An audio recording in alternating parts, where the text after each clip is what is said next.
Discover the Our MedTech Lives podcast, where industry experts share their career stories, key achievements, and insights into overcoming challenges in the medtech field. Hosted by Zilko Rima and Kash Ikram.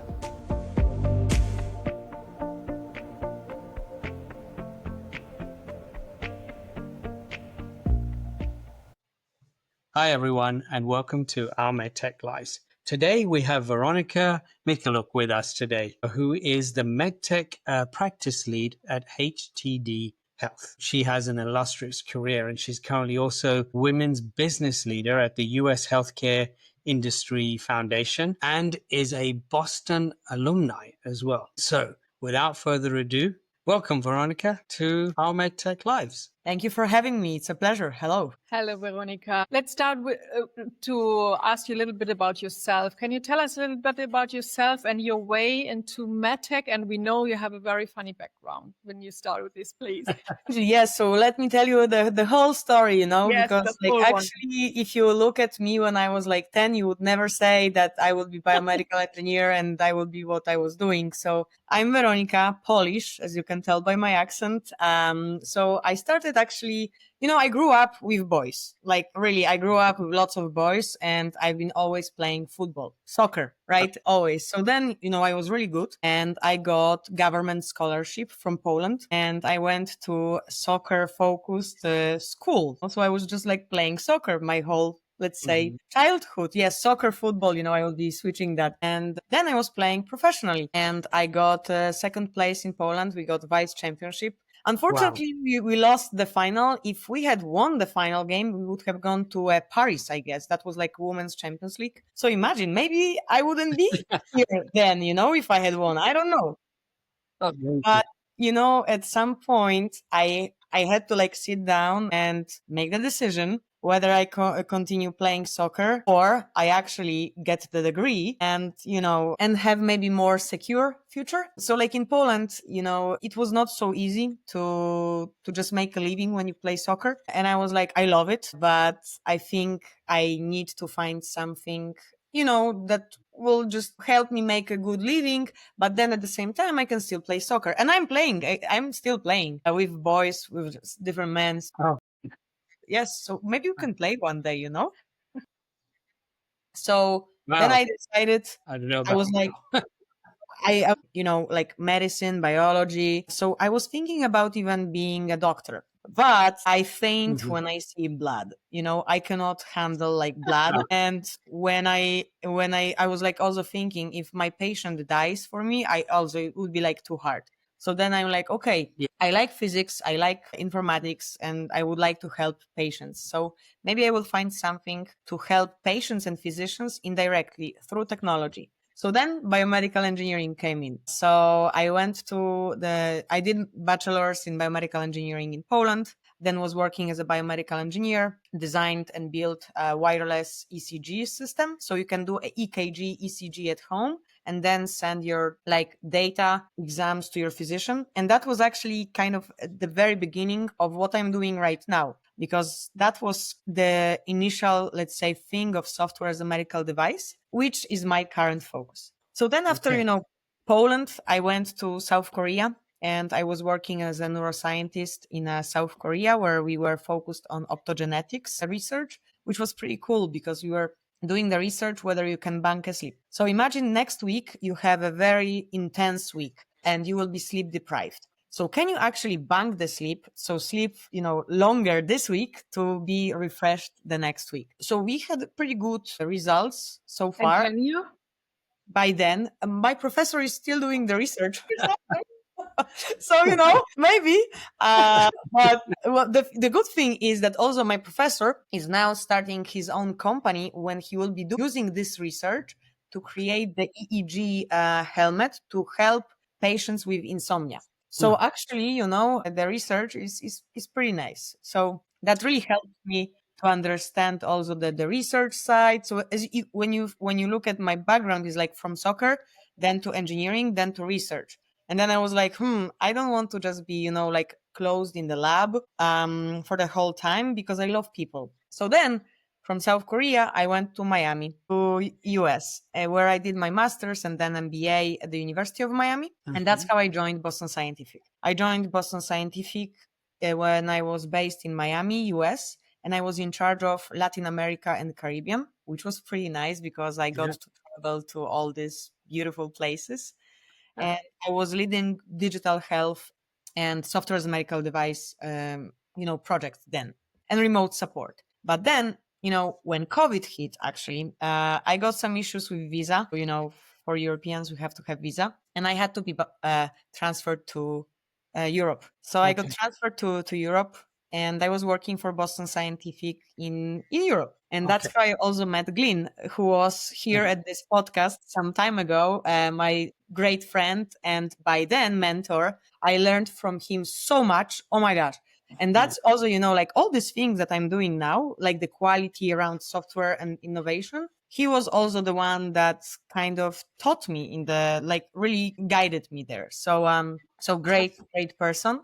And then after Boston Scientific, so for the last, now it will be almost 4 years, I've been at HTD Health, where I am a MedTech practice lead, and I am overseeing and leading all of the medical device software projects, because at HTD, what we do, we support different organizations to design and build software solutions in the healthcare space. So, apart from that, also as a fun fact, I'm a volunteer firefighter. So in Poland, so I also run and put down the fire from time to time. And I love hiking.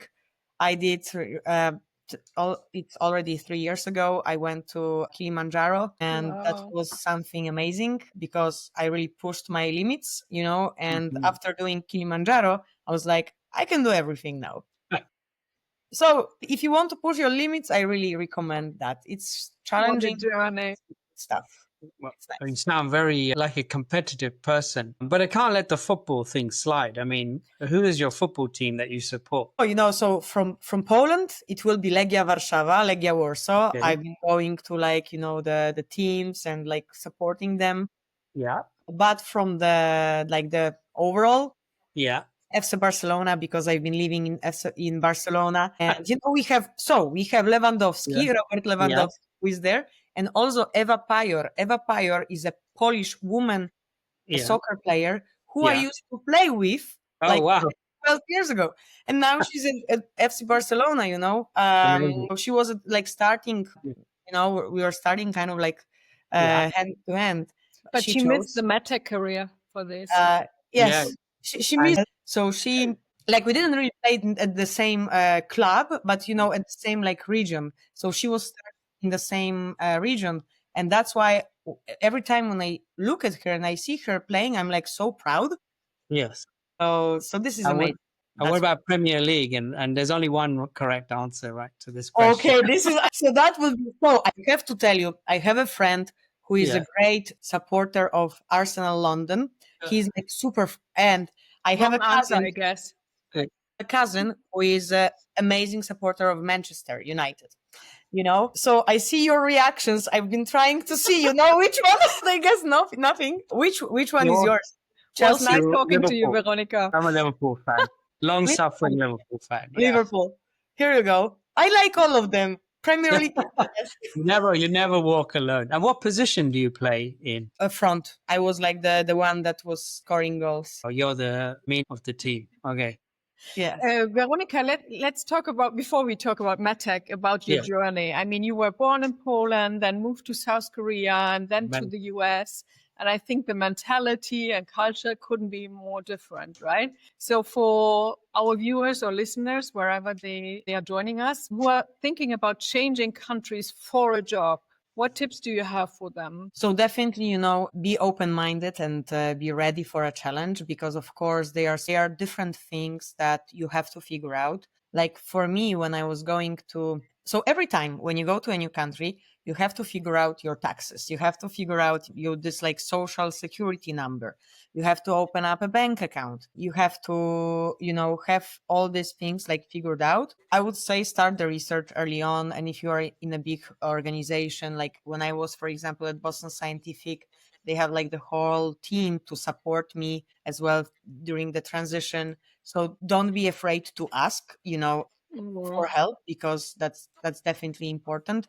And if you have somebody that has done that before, also just reach out and ask. And if somebody of the listeners will need some support, more than happy to help, because I can help with Spain, US, South Korea, and Poland.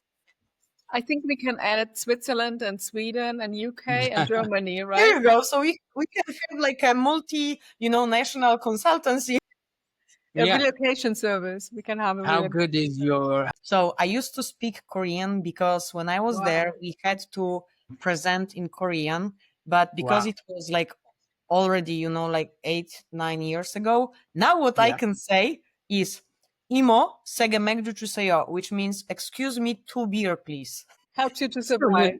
That's what I remember. But I used to really like speak, because we had like 3 or 4 hours a day of Korean every day. And it's not so hard, because Korean, they have their own letters. Like we have our letters, then Yeah. in Cyrillic, in Russian, you have their letters. In Korean, it's the same. It's not like Chinese, you have 50,000 signs. Yes. But in Korean, it's way. And go ahead. No. And actually, when we were there, we could also speak with people. So when you are immersed in the language, it truly helps. But Yeah. when you don't use it, you just forget. Absolutely exactly. agree. And besides practical tips, what about the cultural differences you observed in these 3 countries? Oh, yes. So, first time when I went to South Korea, that was like big change for me, because in South Korea, there's so many rules about how to behave. Like, for example, even we went with the whole lab and with my professor for dinner, and he gave me a bottle of water. So, how you get, you just get it with one hand. But in South Korea, you cannot take anything from an older person than you, or from higher of the like rank person than you, with one hand, always with 2 hands, and you have to bow. So he was very nice, and he told me this because to avoid, future issues. The other thing is, every time when you walk next to a person that is older than you, you have to bow and say, like, really bow, like, and not just say hi or hello, but bow. Then the other thing, in South Korea, you cannot leave work before your boss. So if your boss is a workaholic, you just have to stay there. And do you also need to arrive earlier in the morning? Yes. Like he has to come after you. But So how do you know because- when this person will be arriving? Yes, I mean, normally it's like you have this set time and then you agree. But for us, it was like sometimes we were leaving a lab at like 11 p.m., 10 p.m. because of that. But for us, the professor also was different. The professor was amazing because he also had different, I think, look at the whole organization, because he went to Harvard in US, so he lived in US. So he approached the work differently. And I truly, I just remember that amazingly. And then he even came and visited me in Poland. So, and we recently saw each other in Taiwan, because we spoke together at the conference in Taiwan. So, amazing. So, but that is about the South Korea. But then when I went to Miami, imagine Miami in South Korea and Latin America, so different. Like then everybody, you get to know each other. And like after 10 minutes, you are friends, and you are like, there's no barrier, nothing. So definitely something totally different. And then, of course, nobody is on time almost in Latin America, in South Korea, everybody is on time. So like this kind of different things. Everybody is so easygoing in Latin America. In South Korea, everybody is like so strict. I love both cultures, because I think it's just it's being able to adapt and respect the culture. You cannot just like go there and, no, I'm not gonna take the thing with 2 hands, or I'm not gonna bow. No, because this is disrespectful. So And now that you are back in Poland at the moment, do they tell you that you have changed by experiencing all these differences, or are you still the same? I think I'm still the same. They still kind of say the same crazy, getting older, but the same. But I think I'm more open, like more open-minded, because after living in, like, working on 4 continents, I would say, and living in 5 different countries. So it kind of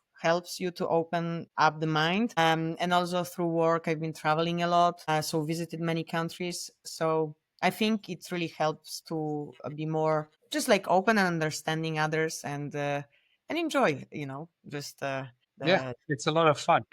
yes, yes, yes. So you've had an amazing career. So tell us about your from Boston to where you are now. What were the steps there, and what made you change? Yes, so I love Boston Scientific. Will never say anything bad, amazing company. And when I was working in Miami, I was, leading this digital health initiative. And Right. then when I was in EMEA, I was also in charge of remote support and Mhm. digital health initiatives together with Glyn, actually, again. So, what made me change is the new challenge, like really, because at Boston is big company, is amazing company, you change lives. But then I was like, that was the new opportunity, kind of like arrived. And I was like, if I don't accept the challenge, I will be probably regret. Yeah. And if I take it on, I could always come back. I think, I don't know. So I accepted the challenge, and I'm very happy with that, because when I joined, there was no medtech practice here at this company. Okay. So the CEO and the founder of the company really gave me a lot of trust and lots of responsibility. So we built medtech practice from scratch. So I created the whole QMS here. We got the ISO 13485 certificate. We got, amazing. We're now helping amazing clients and really making a difference in digital health space. This company is way smaller. It's 200 people comparing to 45,000. So you can tell the difference, but I love it. I love it. We are moving very fast. What also was interesting for me is that in this consultancy world, you are like, it's a fast pace, and also you are working with many different projects. So it's like, first of all, challenging, but also it's very interesting, so that's why. And I'm happy with this, very happy Wow. with that. But I'm in touch with friends from Boston Scientific as well. Very good. And now you told us that you are working on software as a med device. I think we all know software as a service. This is everywhere now. But honestly, before we met, I didn't know the term software as a med device. Can you explain what the difference is between software as a service and software as a med device? Sure. So software as a medical device, it's a very new term, because we all know medical devices, right? The hardware medical devices. And software as a medical device, it's actually a software that can do the same thing, as a medical devices without being part of medical device. So what does it mean? For example, everybody has a phone, right?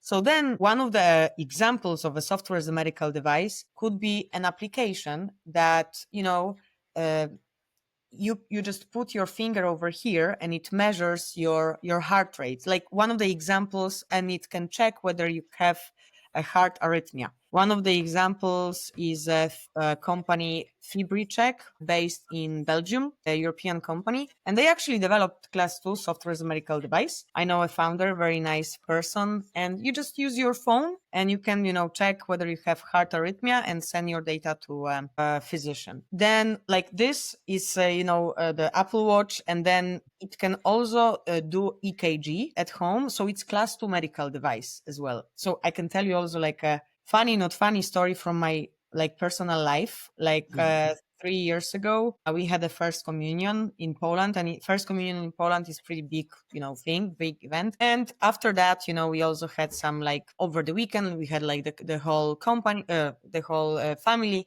And then my aunt, that, she's like 65, we had a couple of drinks, and then she went to bed, and the Apple Watch started to alarm her because it detected that something is wrong. And then, it was really wrong. She went to a hospital pretty fast. And then physicians, they said, hey, you know that it actually saved your life, because, you had like almost like a heart attack. So we were Wow. like, oh my gosh. So this is pretty cool, So this is like why I'm sharing this, because software as a medical device gives more access to care, gives better access to healthcare, because you don't have to go to a physician, travel a lot, and not everybody can.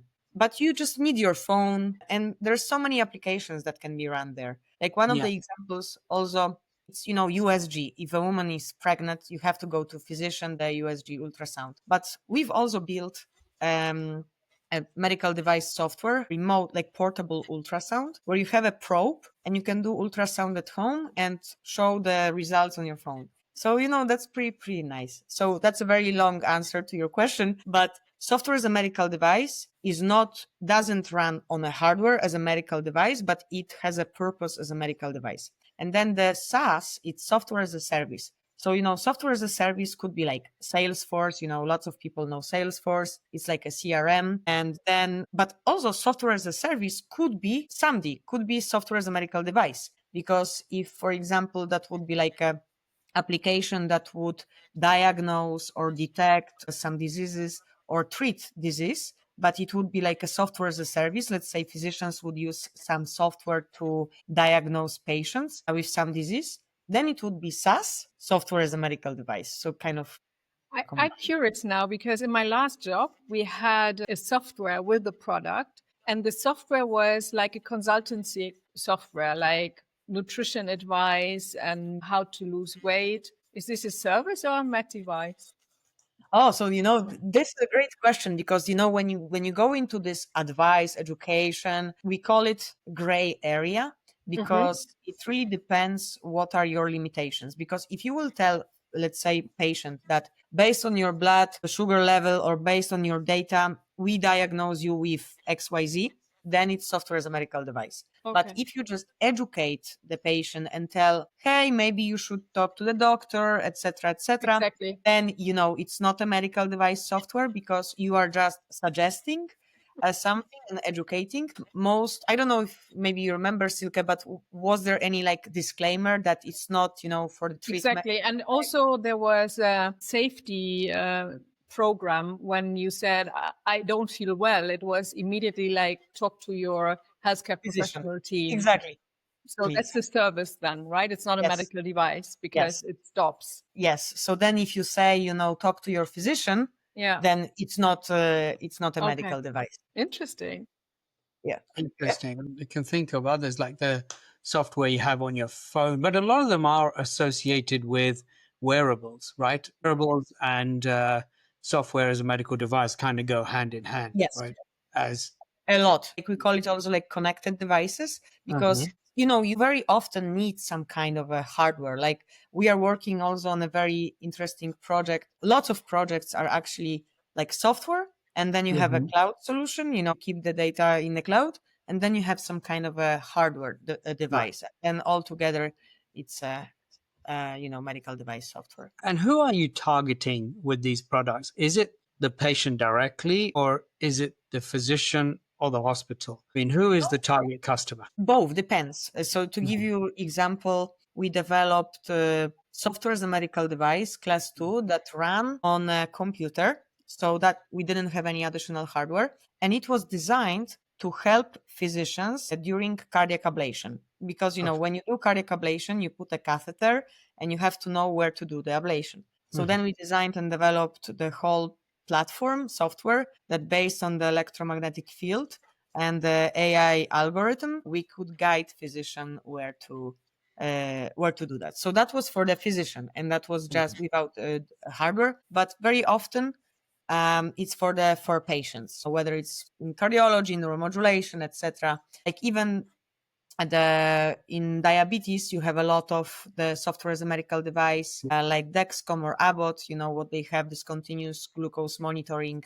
Like yesterday I helped to put one of this for my uncle. He got the continuous glucose monitoring, and it's pretty nice, when you work in this field and you work on this software, and then like you actually help your family member to use it. It's pretty nice and rewarding. Exactly. And these glucose blood monitoring systems, they give you real-time results. Plus they can advise you, hey, now's the time to eat something, or you need to take some. And also, I mean, and then the same applies for sleep apnea, menstrual cycles, right? There's a lot of applications as software as a device. I love the fact that now you can just access this on your phone, right? And But with that direct to consumer type product must come a lot of regulatory guidelines and guardrails. Can you add some color to that? Yes, so it's when you think about software, you think like, oh, we can do it fast, we can move Yes. fast, let's go, let's go.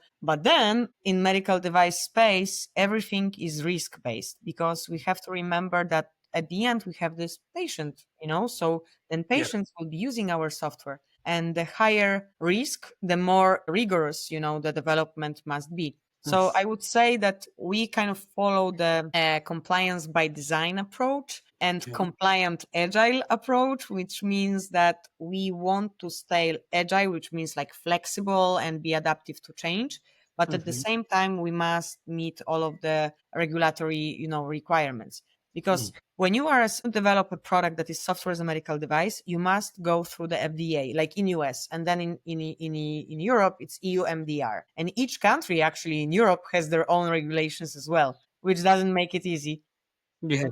In US, you have this FDA, and then FDA creates different guidances. For example, they recently released a cybersecurity guidance, AI guidance, and they say in these guidances what medical device manufacturers must do to be compliant.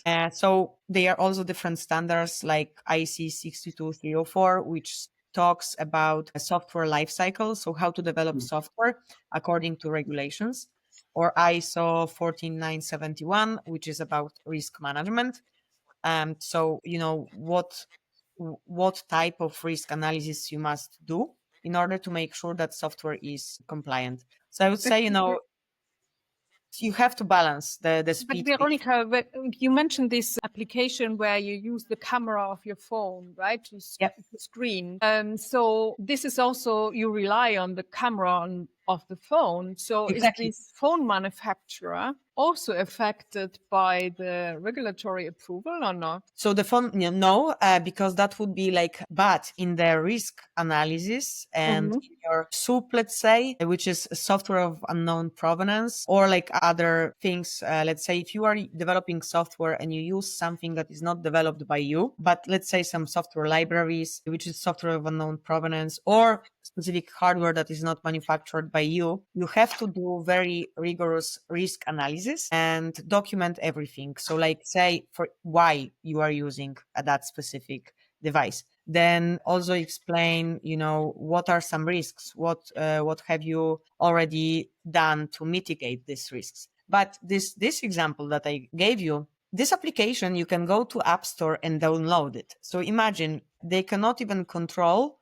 which phones that people will be using, because like you can have iPhone, I can have Samsung, somebody can have something else. So in user manual and in all of the documentation, you also must define, like tell, what are specific requirements, like for what type of hardware, this software, let's say, is created. And then also, are you obliged to offer this to all phone manufacturers? Because you could also say, I only do it for manufacturer A and exclude the phones of all the others, yes, right? it's up to you. It's up to your business strategy, because let's say if you will go to all, your market size is bigger, right? Yeah. But if you will say, I'm just going to iPhone users, maybe. So real world example, we had a client in US that we were defining, like thinking about doing clinical trial. And in their space, they were actually giving phones for patients in a clinical trial. So we're like, okay, which phone should we use first? Should it be Android phone or iPhone? So then, because of the clinical trial, we actually chose Android, because it would be just cheaper to buy Androids for people and share that.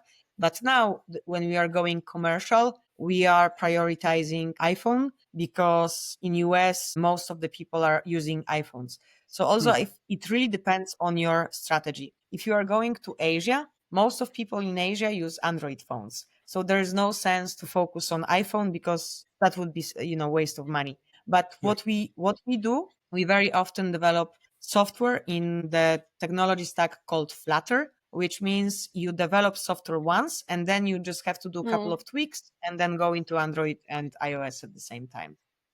Interesting. But that's a strategic, can I just add to this?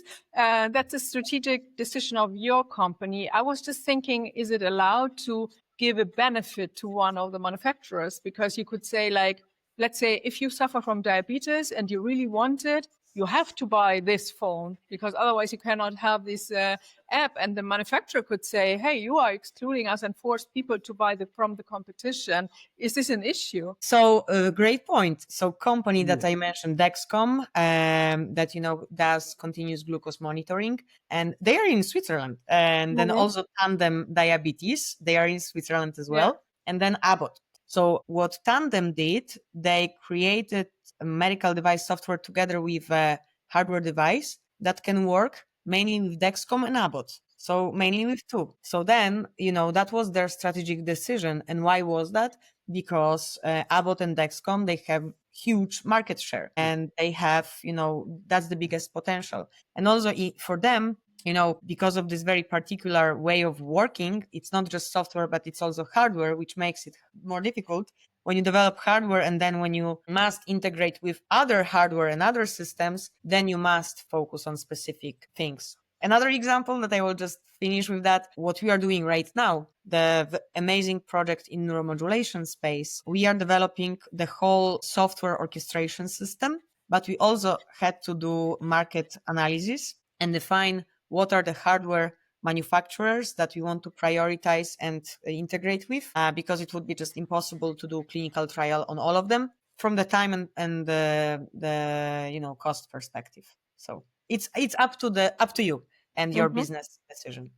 You just mentioned costs, and that was going to be my next question. Can software as a medical device help to reduce costs for the patient and for the health system as well? Oh yeah, a lot. And that's very often why people are doing that, because it saves time and money. So let's say software as a medical device, even when you have some kind of chronic disease, diabetes, when you have software as a medical device, continuous glucose monitoring system, you don't have to go to a hospital very often, right? It's it helps you all the time. And then you can also share your data analysis to a physician. So then you save time on the commute and your money as well on the commute. Hospitals and physicians also save time and money, because they will get your data and your application will already analyze the data. So it also saves time for a physician. And then they will, instead of spending, I don't know, half an hour on patient,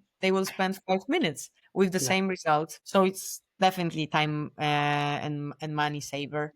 And I think it's also helping to have better diagnosis. I'm just thinking about glaucoma, for instance. When they go to the physician, they might have normal pressure in the eye, but the high pressure happens when they are at home, and you would never detect it in the practice. While when you have continuous monitoring, you see the spikes, right? So this is maybe helping a lot. Yes, definitely. And other example, there is a very nice startup from UK that actually is developing class 2 medical device software that will be for continuous monitoring of heart, because when you have heart arrhythmia, also, it's important to have the data all the time. And, now it's hard to get it.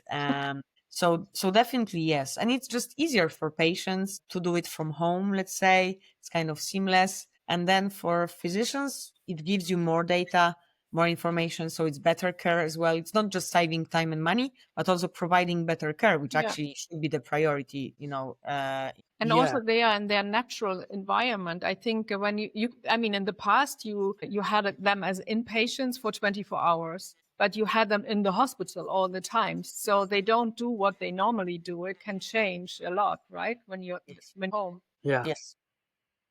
It's definitely a cultural shift. 20, 30 years ago, people relied on their healthcare professional to be the expert, to monitor, to check the data, to look at their blood results, and you relied on what the doctor said. Today, we're getting much more involved in what is my blood glucose level, right? If you have diabetes, we're becoming a society where people are much more knowledgeable and able to figure stuff out for themselves, right?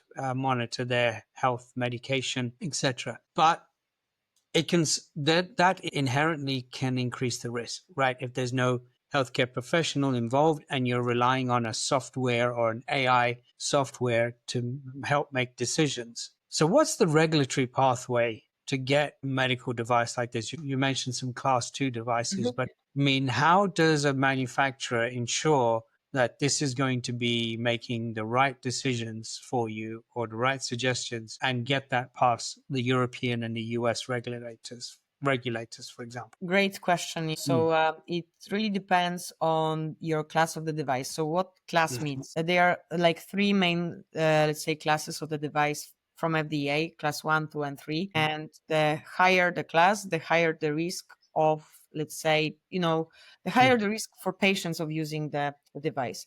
So hardware devices, like even a wheelchair is a class 1 medical device. But then a pacemaker, it's a class 3 medical device because the risk is, definitely different. So then it's the same for software as a medical device. When we go into just like sometimes class 1 medical device, it's something that you, Silke, also like mentioned, some kind of educational, like a little bit diagnosis, it's like very low risk. And why somebody wants to even enter that space?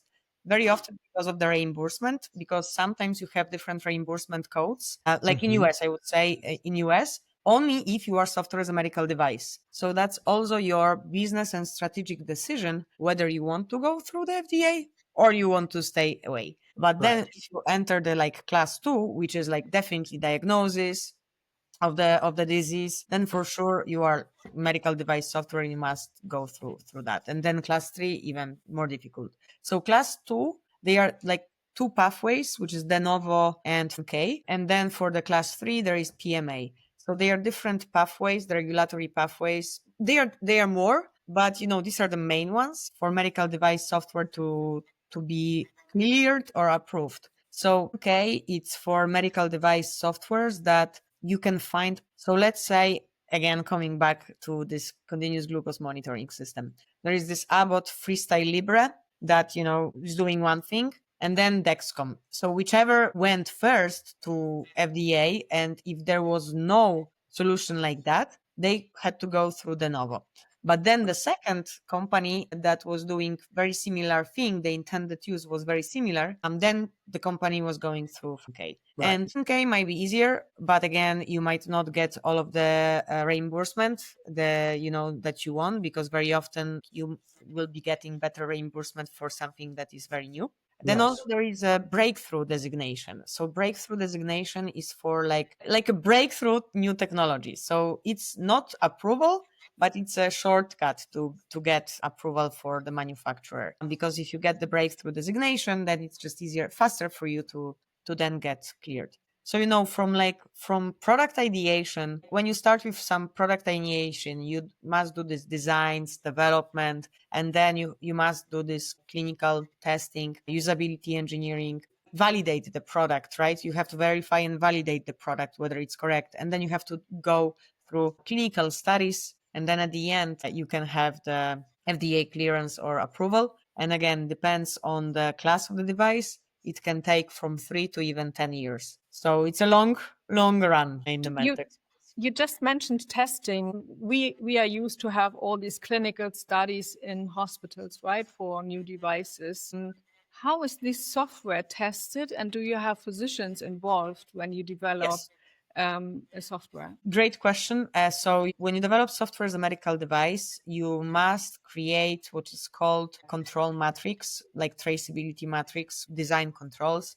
So you have like user needs, you have design inputs, design outputs, verification and validation. So when we develop software, you write code by code, right? So I will not be going into such details, but you have to verify, test the code on like the unit level, then on the integration level, on the system level. So like kind of on the layers. Like if you think about like a onion, you peel the layers. So the same, you have to like test the software in the layered way. And then once you develop the whole software and you verify that it works as it should be, the whole code works correctly, then you have to validate it. So validation is actually when you have the whole product ready and you must validate whether it does what it should do, like what its intended use describes. So then you go into you do this usability testing, if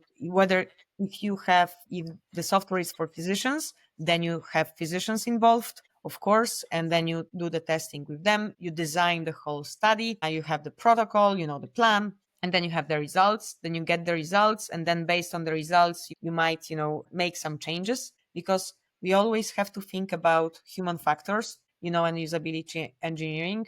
And human factors, it's like very important thing, because like we have to think how our users would use the software, so like how people think, how do they make decision. Like when there is a physician in the operating room, very often they operate under pressure. So we must mitigate risks there. So like even again, when I worked with Glyn, we had a medical device that we had to put for remote support in the operating room. So we had to do the whole human factors actually work stream there, where I learned a lot from him again. And we had to think about, there is a cable, cable cannot be XYZ long, because cannot be in specific place, because what if somebody trips over that, and then what happens? Then it has to be sterile, etc. So you always have to think about the end user and environment, and then test it in let's say in the right way, that is also compliant with the standard. Where do you find your patients when you don't go to a hospital? I mean, this could be anyone on the street, right? So how do you find the volunteers to test your software? So there are some platforms online that when you can go and they do the recruitment for you, and you describe the patients that are needed for you, and then you do that. So that's what we've done for the oncology space. We designed, that was remote testing, but that was just testing, usability testing. And we've done that, and they did an amazing job, because we needed actually cancer patients that were survivors from specific cancer, and we got these patients. But we also have partners within HTD that actually specialize in like just doing validation. So they collaborate with hospitals, with some different organizations, and then they can really do the recruitment for you. Sounds like Silke wants to volunteer for one of these. No, which one you're developing. But you know what I thought when you were just talking about cancer survival, and I had this in mind before. I mean, it's all super exciting, right? You can do everything at home. What do you think about limitations? Because I always think like there are apps for detecting skin cancer. And I take my phone at home and it says like, oh, you are at risk. It could be cancer. And it's a Sunday. I'm at home alone and get this message. So do you think there is a risk and a limitation for indications? Well, definitely. Always a risk, in the medtech space. Very often what we've been doing, it's like if you say, so imagine what you just said, if you would tell, a patient that just you are sitting on Sunday and you scan your skin and then they tell you you have a cancer, oh my gosh, you're freaking out, right? Yeah. So you cannot just leave a patient like this, because it's just like you're then you can get like a heart attack. But these apps exist, right? I think they are working on Sundays as well. Yeah, of course. But then they can block them. And what I would say, what we are always very often doing, it's like even adding additional possibility to chat with physician. Mm-hmm. Very often, even our partners, they had 24/7 support for patients to actually, mitigate this kind of situation, what you said, because, it's really stressful. I mean, so it's just like easier to have somebody like a real person next to, like be able to even talk to. Sometimes they also have this AI chatbots right now that you kind of feels like, you talk with a person, but you should also now even like tell very often that you're talking with like, AI. It's not the human. So these are this kind of, Silke, what you mentioned is very important and difficult areas very often, because it also depends on these manufacturers, right?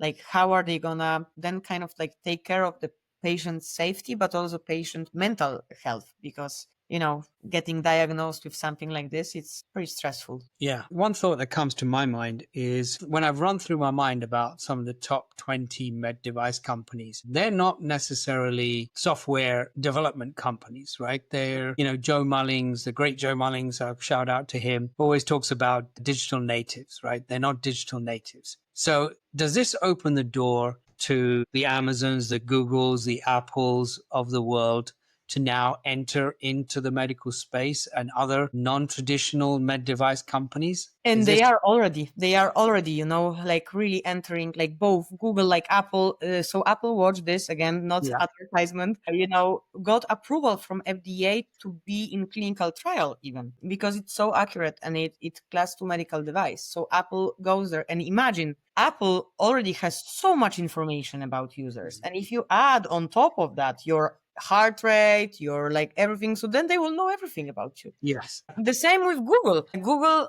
recently introduced the AI. I think it's for even like scanning your eyes with AI using your phone, then Right. talking with Google Voice and like diagnosing something. So Mhm. Amazon, I recently met at one of the conferences representative from Amazon, and she told me that they are going really big into medtech space, Okay. into healthcare, because that's a big opportunities. So Even the companies that has nothing to do with healthcare are entering healthcare because they see they can, because what's for them to develop an app, right? yeah. That will be medical device software.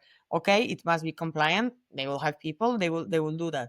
And then if you combine all this data, so Yeah, it's big. So we're going to see some non-traditional players coming in yes, and becoming medtech players, maybe even acquiring the yeah, producers of the hardware, right? If you're a plastic tube or a metal medical device manufacturing company, you could be acquired by a digital organization at some time in the future because all they need is your interface to the patient, right? yes, That you're yes. making.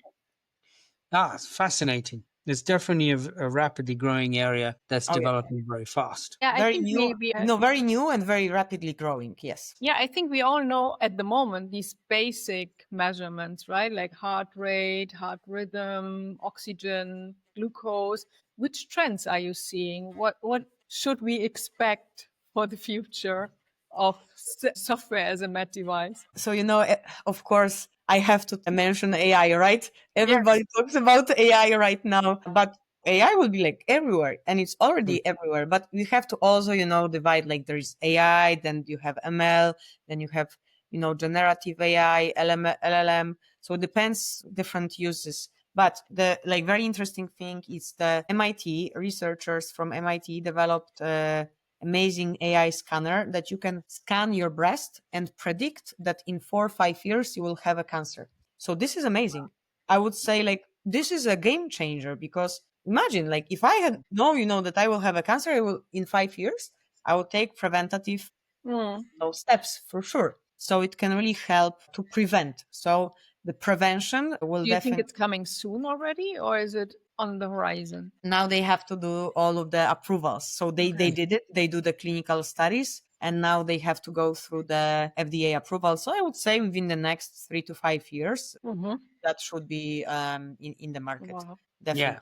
things that liaise with our software directly. So artificial software and our brain software, Yes. that's going to be huge game changers. Like things that can help you to diagnose Alzheimer's, neurodegenerative diseases, etc., are going to be, I think, very big, especially as we're living longer. Right. Yes. This is a topic that Silke and I have been focused on very much recently. People living longer, what will happen? What kind of healthcare needs are going to happen? Are they going to need in the future?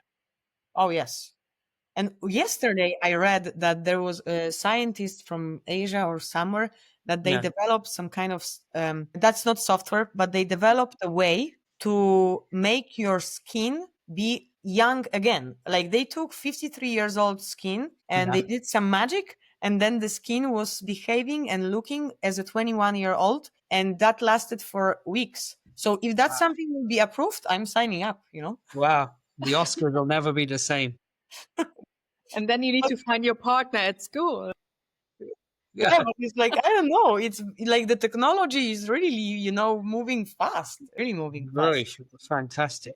I think Fantastic. this topic is so exciting, Weronika, and this podcast is, of course, also about advice for career. I'm just wondering, do you need to be an an engineer to be in that field, or which advice can you give someone interested in entering this field? So you don't have to be an engineer, but it definitely helps because, when you are an engineer, you understand all of that, and it's way easier to even talk with your engineers. Like if you have the team of engineers and then explain something to, let's say, a client or somebody that is non-engineering. But I wouldn't say it's necessity because I have lots of friends that are not engineers and are in the space. Because, in the medical device space, you can do lots of different things and not just engineering. So, for example, you can go into quality and it doesn't require you of being an engineer, but, you have to be very detailed oriented and eager to learn all the time. My advice would be if somebody wants to enter that space, to be definitely open to learn a lot. Because what we just said, technology is changing and moving fast, and FDA and other regulatory bodies are adapting their standards and regulations as well. So we have to stay up to date all the time. So definitely being eager to learn, open-minded, and also just trying different things, like going in the trenches, let's say, and checking out the work, doing some kind of even internships if somebody wants to enter the space. But there's lots of now also some materials available, courses online that can really, accelerate somebody's career. If somebody, let's say, wants to switch, right, from something else to a medtech. But for sure, it's not going to be easy. MedTech is hard, but it's fun because at the end, you're helping people. So that's why we are here. And 100%. Cash and I, sorry, we have been in sales most of our time. Do you still need salespeople, or is it all sold in an app store? No, you need salespeople because in the medtech space, salespeople don't only sell, but you explain for the end user the functionalities, you help them implement the tool, you teach them how to use it. So definitely need it. But how Your do you job sell? is I mean, it's you download the app and it's written how to use it. So what could a salesperson add in the sales cycle? That's for B2C model. But let's imagine if you have B2B for that's a different story. hospitals. That's true. Yeah. And then different stories. Yes. Sales mainly for the B2B, for if you're selling software for hospitals, for physicians. So then you would sell software as you are selling, hardware. So lucky us, Cash. We still have a job. We still have a job. Amazing. So- Always fantastic. So, Veronika, here comes a question.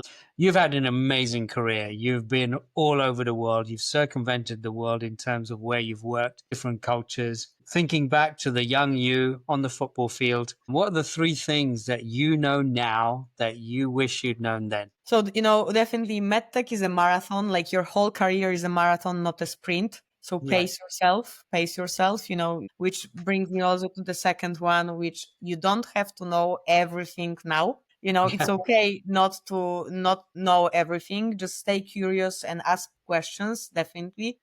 Yes. And I would also say that, your energy is also valuable. So learn to say no. So I would say these are the 3 things, because in the very beginning, I wanted to know everything. Like in the very beginning, I wanted to do, everything now and fast. And I was telling yes to everything. So that's, something I think in the very beginning of the career, lots of people do so. Yeah. But I would say that's what I would say to my younger one.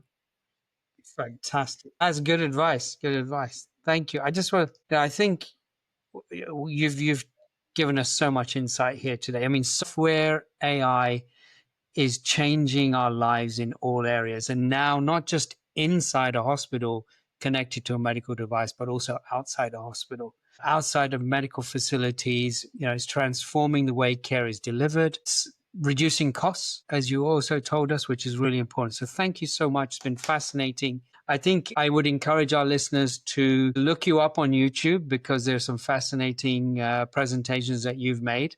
And also the 1 minute per week. Yeah, I definitely enjoyed love that. it. Yeah, it's really, really cool. 1 minute download. In a minute.